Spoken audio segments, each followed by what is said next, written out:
Hello ladies and gentlemen, welcome to today's episode of GamePoke. Now today I want to talk about the enhanced wireless controller for the Nintendo Switch. Now this is not the Pro Controller, it is merely an alternative to that. The Pro Controller normally costs about £60 depending where you go to buy it. This controller on average costs $35 to $40.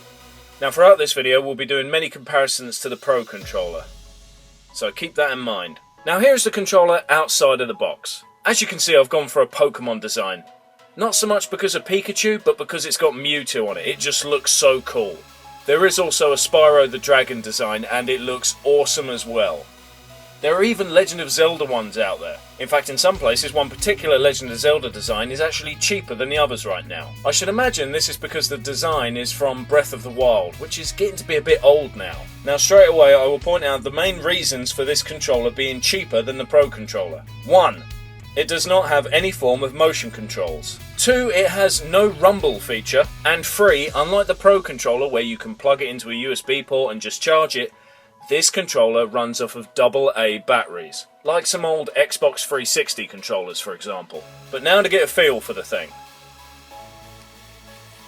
Well, first off I will point out that it feels very light, but it's going to, it has less within it. The analog sticks feel nice and smooth, not loose, and they do return to the centre quite well. The D-pad, also very comfortable. Action buttons, also very good.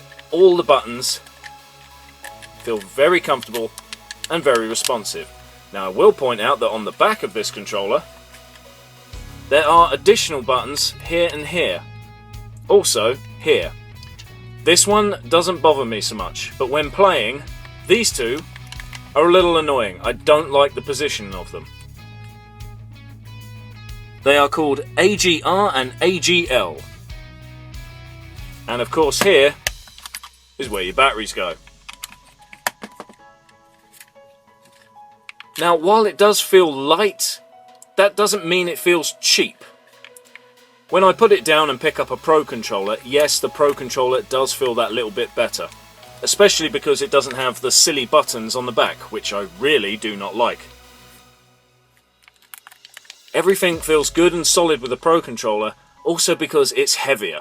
A heavier piece of equipment just makes you feel like it's good and sturdy. Whereas with this controller, due to its lightness, it doesn't feel like it's all that strong. But enough about how the controller feels.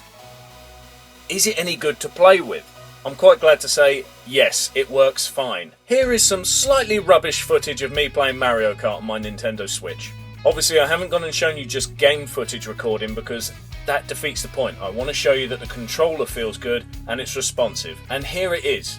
I had no problems winning any races, I had no problems playing any other games. So the main question is there anything wrong with this controller? And the answer is, it depends on you. Do you feel like you need to have the rumble feature? Do you feel like you need to have motion controls? And the truth is, if you do need them things for a specific game where there's a feature where you would need them for some reason, you can just use the Joy-Cons on the dog ear controller for that part of the game. If you can't afford a Pro Controller due to the fairly steep price, this is a great alternative.